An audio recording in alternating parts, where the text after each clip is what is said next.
Identify the genes. That's also a very big, very interesting story. So the answer clearly is heroes, is that women said, take my genetic information. And so these were women predominantly from 23andMe tests who said, listen, take my information and learn from it. I want to be part of the solution, not the problem. And so they stepped up, over 50,000 women, and looked at these genes, and they correlated it to when the child was born. And 6 genes now associated with preterm birth are out there. David, when I saw this story pop last night online, I immediately clicked on it because I'm interested too. Is gene therapy essentially the future of medicine? I think targeting genes in this case is probably rather than correcting genes, but yes, is that right now all of a sudden we have the Rosetta Stone to all of us. And so instead of one size fits all, instead of waiting and saying, oh my gosh, I'm in preterm labor, let me rush to the hospital, we're going to know in advance what's going to happen. And so knowledge is key. But in fact, gene therapy is a significant part of the frontier of medicine, is it not? No question about it. Gene therapy in terms of cancer and other diseases is going to be big and important. It's very hard to do gene therapy and change all the genes in the body. It's easier to change one particular cell type. And so in order to change a whole body, it's going to be difficult. But in this case, knowing that one of them is a uterine protein, for example, that we may be able to alter to allow a woman to go to full term can radically change maternal and neonatal health. Thanks, David. Yeah, great to have you. really important information. Thank you, David. Thank you, Good to have you here.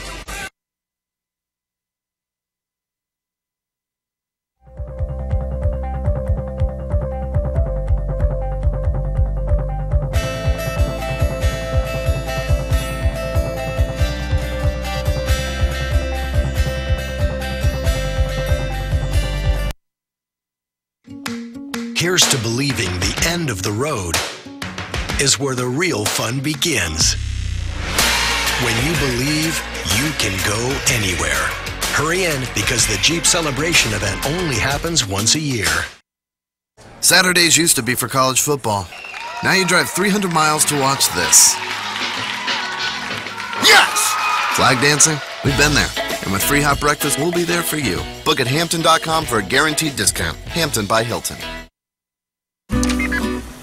Excuse me, mind if I sit here? Not if you want your phone to work. Let me guess, can't live stream your lobster roll? And my mobile pay isn't connecting, and I just got an unlimited plan. Right plan, wrong network. You see, Verizon is America's largest, most reliable 4G LTE network. And now, unlimited plans start at $40 per line. You know what I'm saying? Oh, this is your seat. Definitely. Yeah, just tucking it in. No, I wasn't going to pull it out. Introducing Unlimited for All. All the data you want on the network you want. Now starting at $40 per line for 4 lines. Did you notice that there's so many prices out there for the exact same room? I know. I've been asking this a lot lately, but this is what it really means. The same hotel room can have up to 10 different prices across the internet.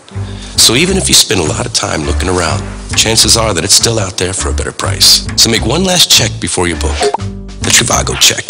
Trivago compares prices from over 150 websites to make sure you find your ideal hotel for the best price. Hotel Trivago. I cannot stress this enough. Do not ignore evacuation orders. Remember, we can rebuild your home, but we cannot rebuild your life. I'm Elaine Quijano in Key Largo. It's a picturesque scene right now here in the Florida Keys, but officials are warning if you decide to stay in the coming days, you will be on your own. If you were to lock them down, they would be presenting more resistance to the wind and cause a bigger problem. I'm Mark Strausman in Miami. Construction cranes stand as a symbol of the city's changing skyline. But with Irma on the way, they also pose one of the major risks. We had a great meeting with Chuck Schumer, Nancy Pelosi, and the whole Republican leadership group. President Trump blindsides Republicans by cutting a deal with Democrats to fund the government, raise the debt ceiling, and provide billions in hurricane relief. I'm Margaret Brennan at the White House with the stunning agreement. CBSN starts now.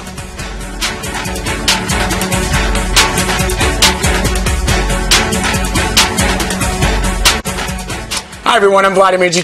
And I'm Anne-Marie Green. Hurricane Irma's deadly winds and rain have already caused widespread destruction in the northern Caribbean.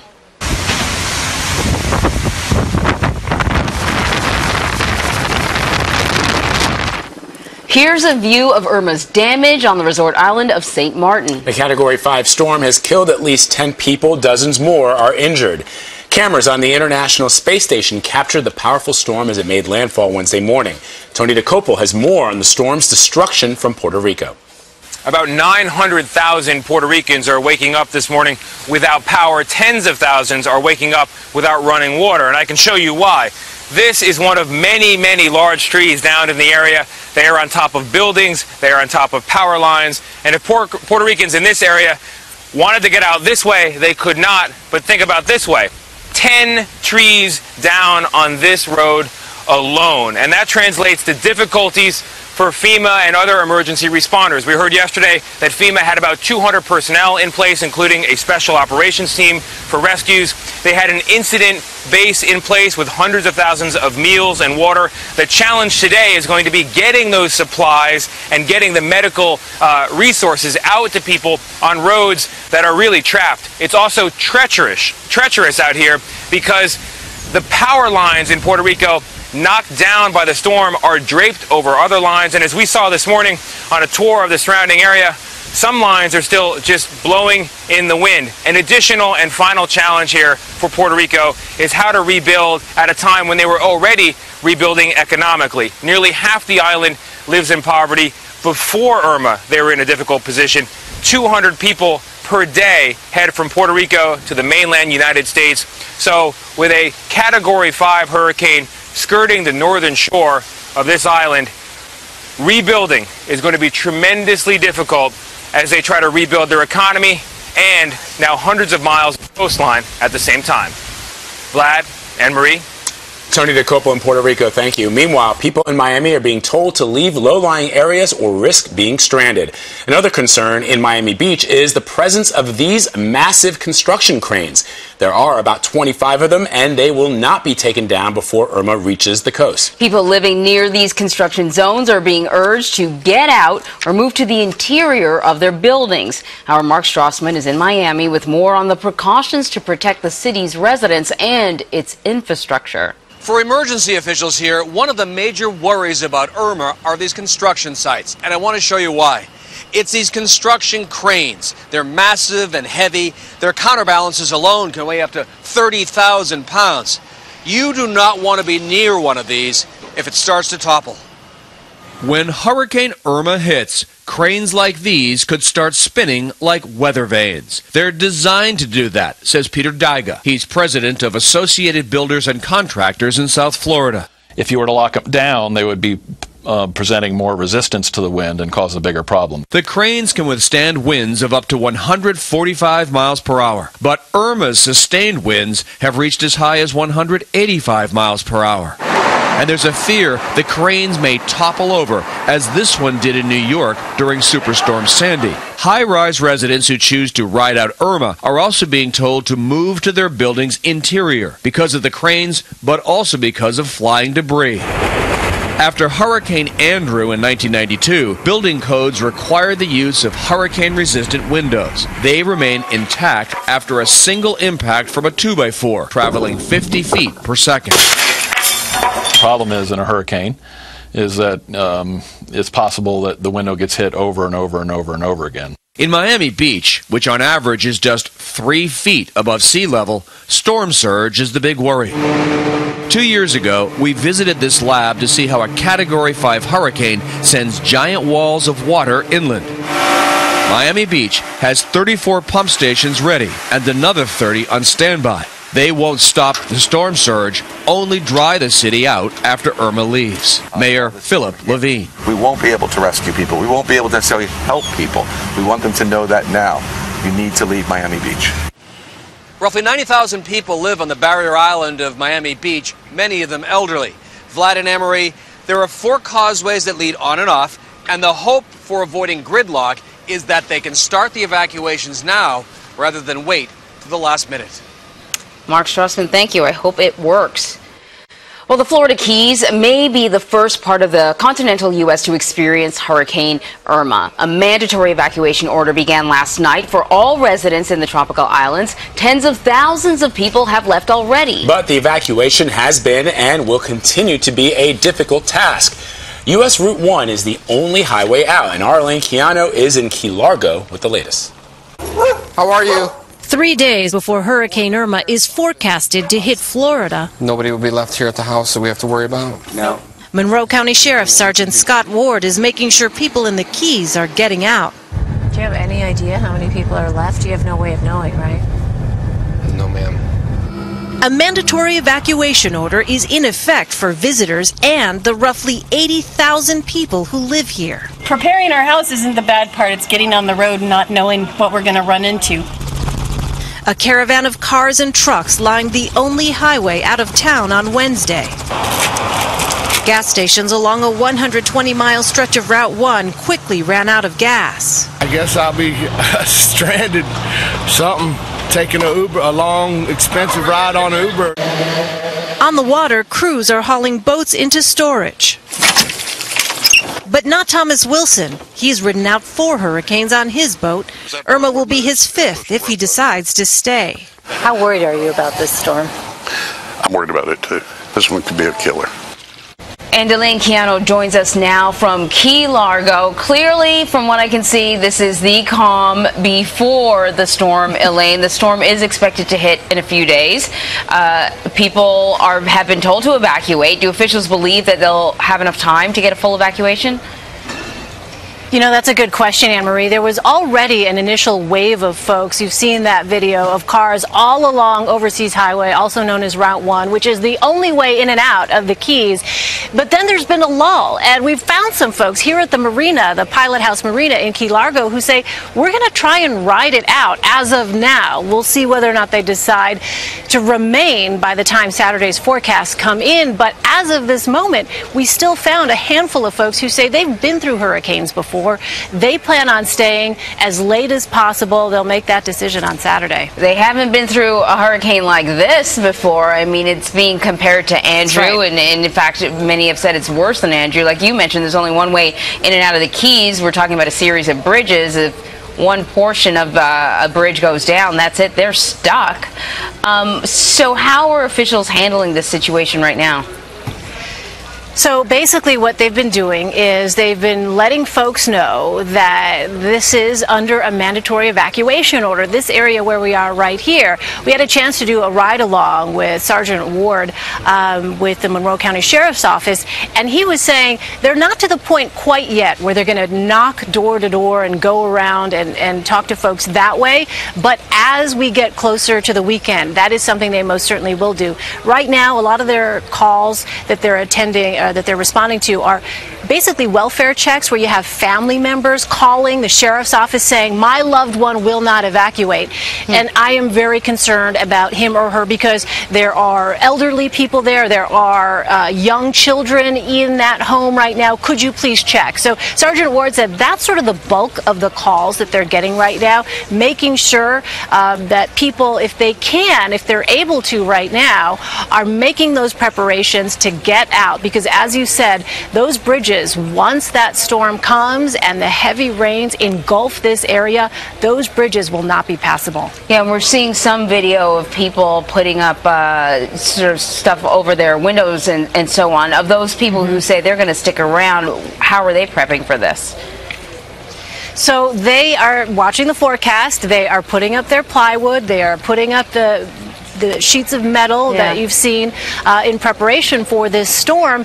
And it's interesting, we went to a grocery store late last night. They still had a bunch of supplies, surprisingly, on the store shelves. You keep hearing about in other parts of Florida how you don't have bottled water, you don't have canned goods. We managed to find a place not far from where I'm standing right now that seemed to be pretty well stocked, which would indicate that if there are folks who are deciding to hunker down, they haven't necessarily made their last-minute grocery runs just yet. Maybe that's something we'll be seeing here in the next day or so, but I'm sure as this storm gets a little bit closer and as officials warnings become more and more urgent, we may see that situation change and people who've decided to hunker down change their minds. Yeah, well, I certainly hope so, Elaine. I think that we all saw, you know, in the images coming out of Texas with Hurricane Harvey and the people who thought they would wait until the situation got a little worse and then decided to leave and found out that they couldn't leave because the streets were flooded. Hopefully the lessons from watching Hurricane Harvey have been learned by the people who are living there in Florida, especially the Keys. Absolutely, because as you've been reporting, as we've been saying, this is one of the most vulnerable parts of Florida. If it should come directly this way, again, those officials have told folks who decide to remain, there is not going to be help for you. You will be on your own. Indeed. Elaine Keano in Key Largo, Florida. It looks very calm now. It will not be the case in a few days. Thank you so much, Elaine. Sure. Earlier, Florida Governor Rick Scott gave an update on the storm preparations as Hurricane Irma bears down on the state. This is a massive storm, 180 miles an hour speed.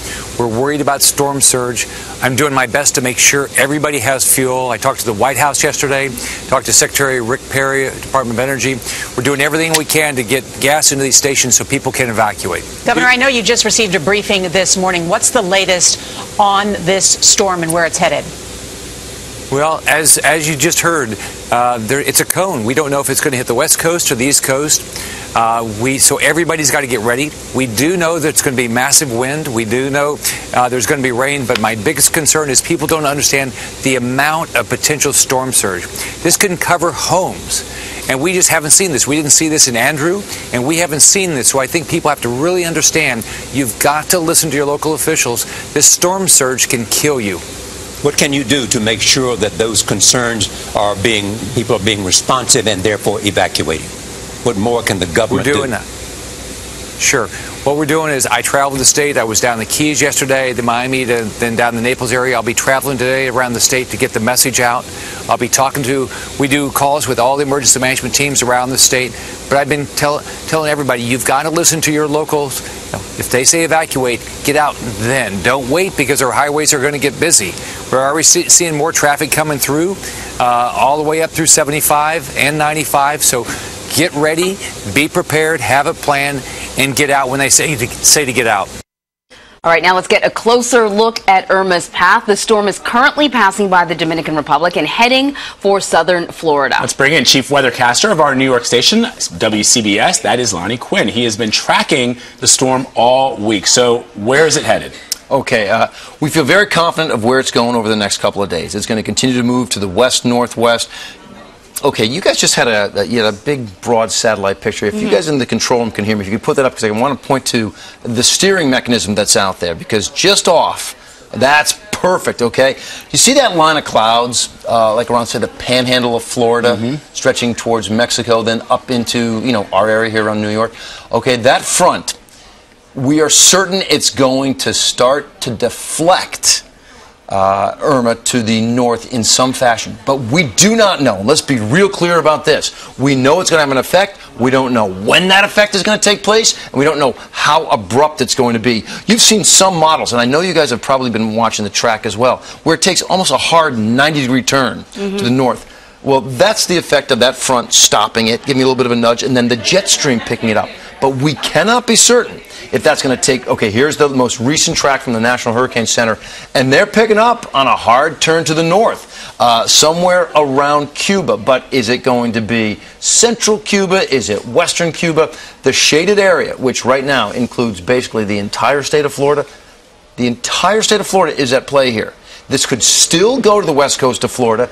I will say it's higher probability for having a higher impact on the east coast of Florida, but the west coast of Florida is still in play. But notice that cone goes all the way up to places like Georgia, South Carolina. It could go offshore and have its landfall there. You just got to keep an eye on this. Every 6 hours, we get new data that helps us put this puzzle together. That's what this really is. This is a puzzle. You're looking at like a pinball in a pinball machine, and you're trying to say exactly where that pinball is going to end up. Because I can look at all the factors that are out there that will steer it and bounce it this way, bounce it that way. I do not know, and nobody in my business knows exactly where it's going. Not right now, we don't. So there's a lot of talk about where and when it will make landfall, but this storm is so massive, it doesn't need to make landfall to be very damaging. Right. Correct, and that's I'm going to back that statement up. But I'm also going to give a little caveat to it, and that is when we hear these numbers that are enormous, 180-mile-per-hour winds. Do you guys realize no storm in recorded history has ever been this strong for this long? 1980, we had a storm, Hurricane Allen, and Hurricane Allen had winds over 180 miles per hour for 18 hours.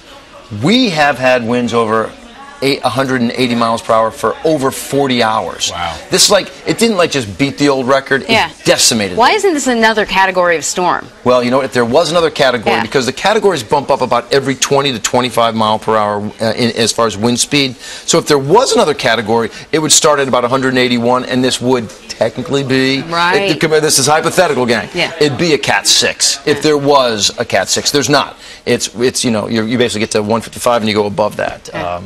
But that's where we are here right now. I know you were just telling me, look, the storm is so big, whether it makes a landfall, whether it doesn't, it's going to have an effect. And that is a 100% true statement. But I want to talk about the eye wall. Not the eye. The eye is where everything's calm. But the eye wall. And this is the home to the peak winds. Peak winds only extend. Are you ready for this? And I'm talking the peak, the 180 mile per hour winds. They only extend 15 miles from the center. And there's a pretty marked drop-off. Now, that's where you find the 180 mile per hour winds. But there's a 45 mile swath where you will find hurricane force winds, and those are 74 miles per hour or greater. But it's just that one little buzzsaw 15 mile swath. That's why you can have sort of in one neighborhood, you can have homes completely destroyed, and then a block over, you know, they're damaged, but not destroyed. But not totally wiped off the face of the planet. You look at the pictures that we see coming in from Barbuda that had it go right over it, and they talk about something like 60% of the population does not have a house, 90% of the structures were damaged in some way, shape, or form, plenty of them just gone altogether. That's what the eye wall of this storm can do. Lonnie Quinn, thank you so much. You betcha, guys. Well, coming up on CBSN, Steve Bannon talks to our Charlie Rose. In his first TV interview since leaving the White House, the former chief strategist talks about the president's decision on DACA, Catholic leaders, and Mr. Trump's response to the violence in Charlottesville. You're not going to want to miss that. But first, in a move that stunned fellow Republicans, President Trump strikes a deal with Democrats. We're going to take a look at what might be behind that strategy. Keep it right here. You're streaming CBSN.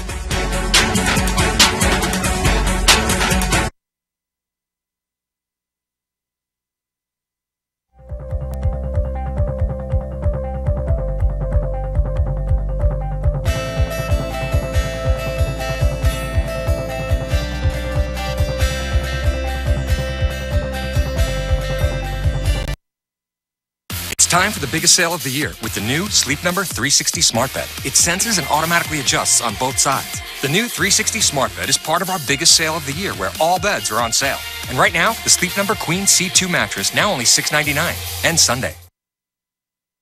Needles, essential for vinyl, but maybe not for people with rheumatoid arthritis, because there are options.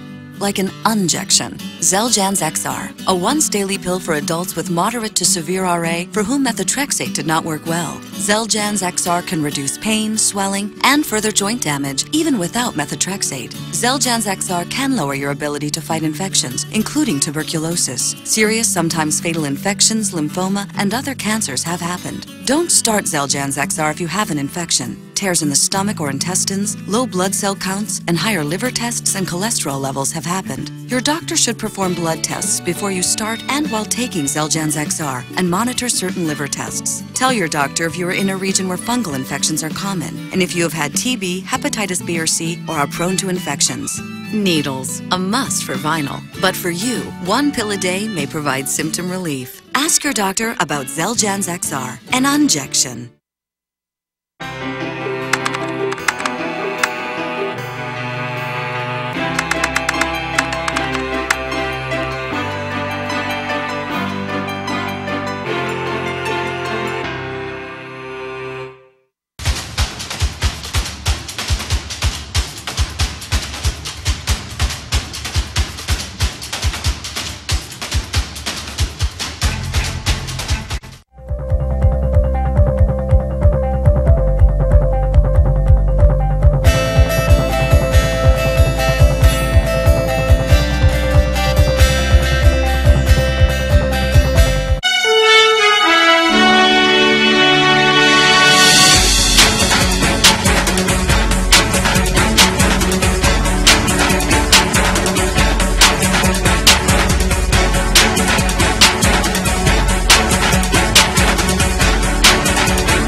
Just a bit of what's available to you right now on CBSNews.com. The White House is defending President Trump's deal with top Democrats. Mr. Trump sided with Senator Chuck Schumer and Congresswoman Nancy Pelosi on a short-term plan that will provide hurricane relief money, raise the debt ceiling, and fund the government through mid-December. Now, it all happened yesterday during a meeting in the Oval Office with top congressional leaders, and the agreement left Republicans stunned. Margaret Brennan is at the White House with the latest. The short-term deal also provides billions in hurricane relief, but it gives Democrats leverage in an upcoming December fight over issues like the border wall. President Trump decided to buck his own party, in part because he's lost confidence in its leaders' ability to gather votes. We had a great meeting with Chuck Schumer, Nancy Pelosi, and the whole Republican leadership group. President Trump called his deal with the Democrats an historic example of bipartisanship. We walked out and everybody was happy. But not everyone was happy. In fact, all 5 Republicans in the room, including Treasury Secretary Mnuchin, had proposed a longer-term deal than the Democratic version. Mr. Trump startled the group when he sided with top Democrats Nancy Pelosi and Chuck Schumer. The awkward moment was interrupted by Mr. Trump's daughter Ivanka, who suddenly walked into the room, further irritating Republican allies. The president's compromise undercuts House Speaker Paul Ryan, who had just hours earlier dismissed that very same proposal. I think that's ridiculous and disgraceful that they want to play politics with the debt ceiling at this moment. Afterward, a stunned Republican Majority Leader Mitch McConnell chose his words carefully. The president can speak for himself, but his feeling was that we needed to come together. Senator Chuck Schumer, a former friend of President Trump from his home state of New York, took credit for the rare display of bipartisanship. Today was a good day in a generally very partisan town. White House aides argue the president teamed up with Democrats in part to build on the positive momentum that he feels he's gained in the aftermath of managing Harvey and wants to push that towards tax reform. Despite this very tense meeting, Speaker Ryan will still be at the White House tonight for dinner. Anne-Marie and Vlad. All right, Margaret Brennan, thank you. Meanwhile, Donald Trump Jr. is testifying on Capitol Hill today. The Senate Judiciary Committee is investigating possible ties between the Trump campaign and Russia. Its members are expected to grill the president's son in a closed-door hearing. They want answers on a meeting at Trump Tower last summer involving a Kremlin-linked lawyer. Jeff Pegues is in Washington with more. Congressional investigators want to know what was said in that meeting. They also want to question Donald Trump Jr. about his father's decision to fire FBI Director James Comey. Now, this meeting on Capitol Hill, which is behind closed doors, comes on the heels of Facebook's revelation yesterday that it had found about 3,000 ads from a Russia-linked troll farm on its platform as part of a political influence operation. Facebook was paid about $100,000 for the ads that it believes were part of a campaign to spread divisive and polarizing information on topics like immigration, gun rights, race, and LGBTQ issues, but it didn't seem to back any particular candidate. Facebook says that it has handed that information over to federal agents leading the Russia probe. Now, at the heart of this investigation is whether the Trump campaign coordinated with Russian operatives during the 2016 election.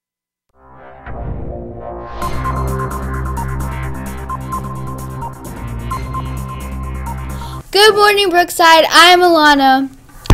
It feels good to be back in this spot and having the spotlight on me. Okay then, and I'm Dylan, and today's September 7th. Blah, blah, and, blah, Dylan. And a B-Day. Blah, blah, blah. Now let's go on to Kellen with the weather. Woohoo! Blah, blah, blah. What's up, Kudas? It's your boy, back at it again. But, so, the trivia question is, Tanner Duncan is a fictional character appearing at the central protagonist and antagonist in what 1999 American film?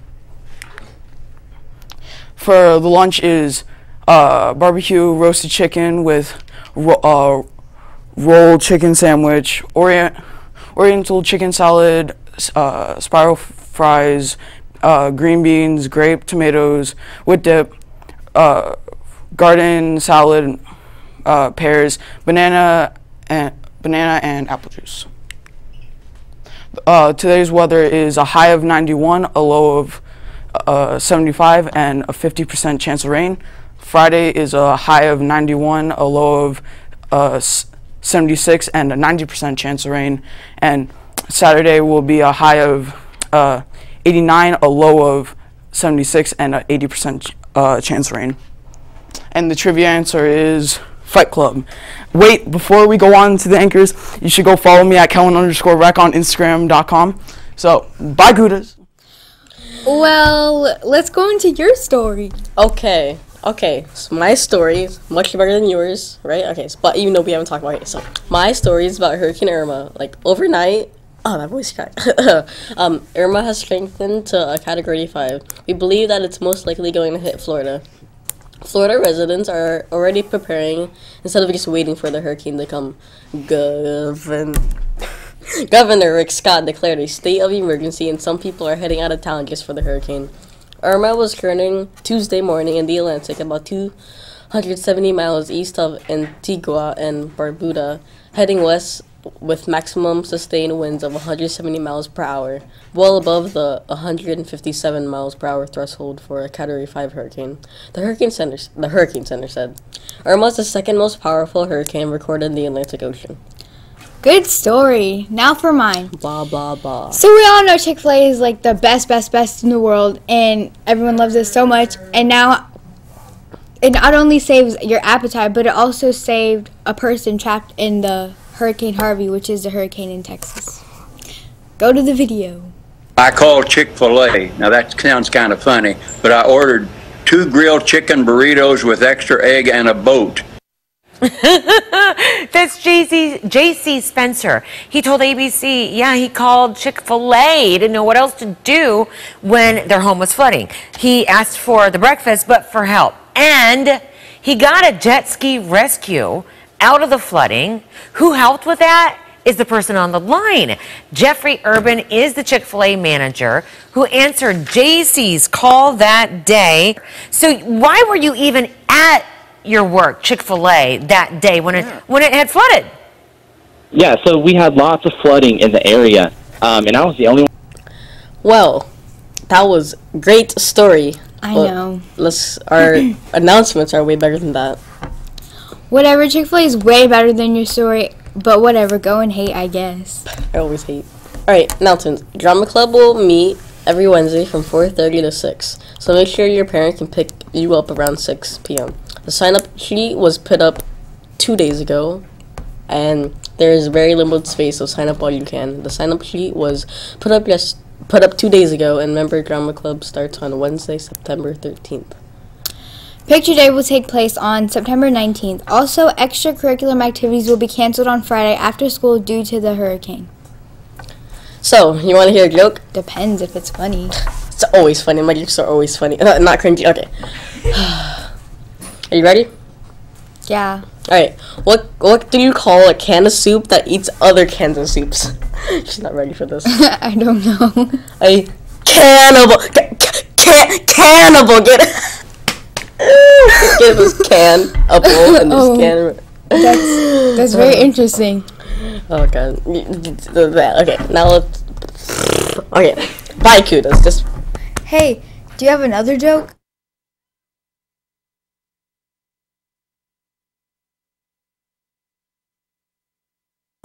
I pledge allegiance to the flag of the United States of America and to the republic for which it stands, one nation under God.